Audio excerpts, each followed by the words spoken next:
Hey guys, it's Gina. Welcome back to my channel. Today's video is episode 1 of my Mermotions series, if you will. I'm very excited because today's video is going to be all about Of Poseidon. I'm doing a full video on this book. I have a full review up on my blog. I will link it in the description below. If the link specifically to that review isn't there, the link to the blog is there. So check it out for non-spoiler review. I did try not to do spoilers, and I'm going to try not to repeat too much of what I have in the blog in the video. So yeah, let's get into it. So Of Poseidon follows two main characters, Galen and Emma. Galen is a mermaid. We're just gonna call them mermaids. Technically he is a sirena, and the sirena do not like being called mermaids or mermen or merman at all. They prefer sirena. So I will probably be bouncing back and forth between sirena and mermaids and just because that's how I've been referring to them as. But it follows those two characters, and Emma turns out she might be a mermaid, she might not be a mermaid. We don't really know until we get further into the book, but it basically follows the two of them. Something happens to Emma's best friend, and Galen watches the whole thing and discovers that Emma has powers of a sirena, especially very powerful of Poseidon, she's a descendant of Poseidon. And that's kind of where our story goes. He tries to figure out things and who she is and what she's all about. And yeah, it's a very promising premise. I like the idea of it. I'm enjoying the aspects of it, I guess. I'm enjoying what could be great potential for this, but man, it's got a lot of problems. I ended up giving this 2 out of 5 stars, and if y'all have been around for a while, I don't low rate books very often because I usually don't finish books if I'm gonna low rate it. But this is like a car crash that you can't look away from. It sucks you in. It is a fun read, I will give it that, and you want to know more. I want to know what happens. I started book 2 right away. I will probably start book 3 right away. I want to know what happens. It is intriguing. I'm pulled into the story, even with all of my issues that I have with it, and all my issues are why I gave it 2 stars. I think the most fun about this, though, is that I am reading it and then giving my coworkers a play-by-play. Even our supervisor has started asking questions about this book, and it is so much fun. So since I'm giving my coworkers a play-by-play, they're getting my reactions to it, and they get to give me their input, so it makes me think about it a little bit more, and it's very interesting. I have issues with it. The main issues that I have with it are that all of the men are misogynistic, controlling, possessive, creepy jerkwads. Yeah. I don't get it. It's just very poorly done. I mentioned this in my blog post. I understand that mermaid culture is different from human culture and that we're not going to have the same emotions and everything. But they still don't need to be misogynistic and powerful and controlling and, to be honest, really stalkery. There were quite a few times where I'm just no, that's not gonna fly. And I think what makes me even more mad is that Emma, our main character, just kind of rolls with it. She fights back a little bit, and she does have some pretty good lines of sometimes.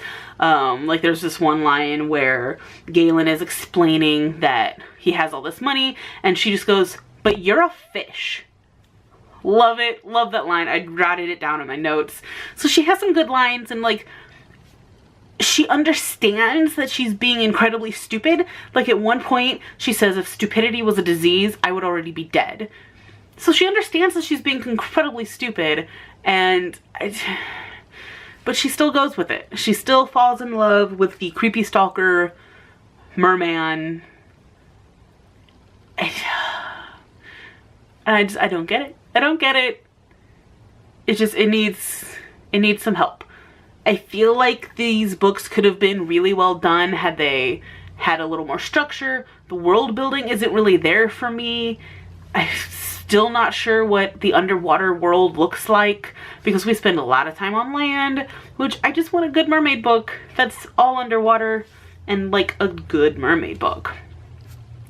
So that's the issue I have with some of the characters.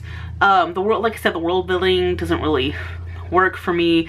There's a lot of continuity errors. Like, there will be something said one moment and then a while later something said that completely contradicts it. It's just, it just really bugged me. I'm curious to, I wonder if I was physically reading it, if I would have a different experience than listening to the audiobook. But since I can listen to the audiobook, or since I did listen to the audiobook, I can tell that there are things that just aren't working. And I would hope that I would think that as well physically reading it, but I'm not entirely positive. There's also a lot of pet names and descriptors that are grand. Oh my god. I'm never gonna reread this, like, probably ever.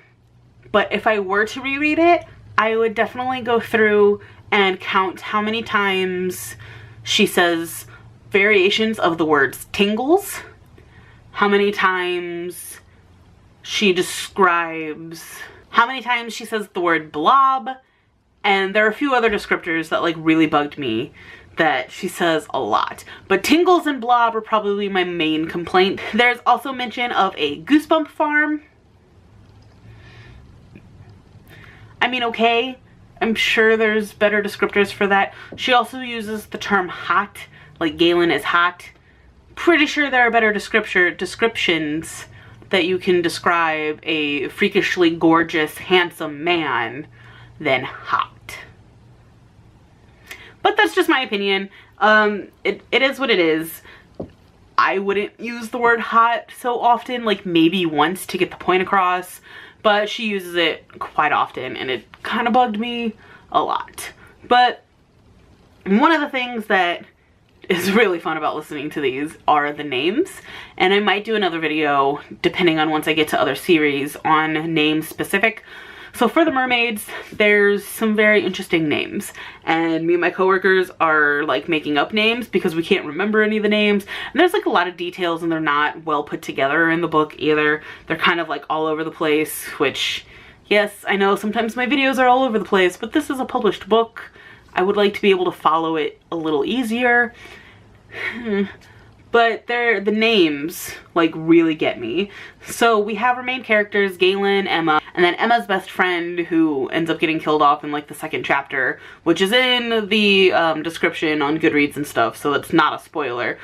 Chloe, and then we really don't see many other humans. We see this guy Mark, who I actually adore Mark, and I kind of wish we got to see a little bit more of him. On that subject, I'm getting off track, but on that subject, Raina is like pretty much the only character that I like. And it's taken me to start listening to the second book to get to that point. But we also have Galen's twin sister, Raina, which is a fine name. Like, Galen and Raina are fine. So then we have Galen and Raina's childhood best friend, Toroff. Okay, that's fine. I was spelling it in my notes, T-O-R-O-F-F, you know, Toroff. It's actually spelled Toraff with A-F because I looked it up for my review, so good times. I didn't look up any other names because I wasn't even going to try to start spelling them. But we have the twins' older brothers. I still don't know completely what his name is. I've been calling him Guam and Gwarf and Gwamp and Gramp.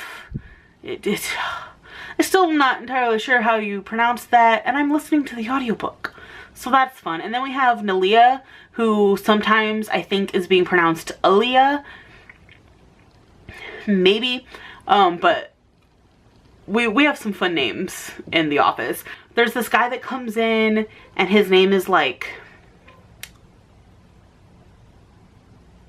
Jagan, maybe. We call him Jeggings, so that's fun.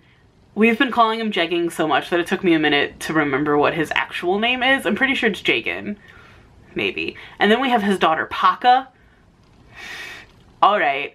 And then there's like, so then there's these ancestors, or archives. They're archives. They're basically the ancestors. They're like the oldest mermaids in the kingdom.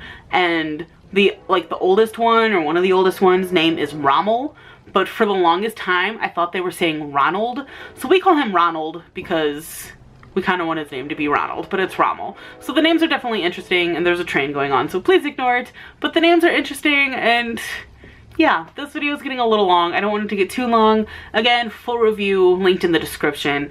It's something, all right. It is definitely something.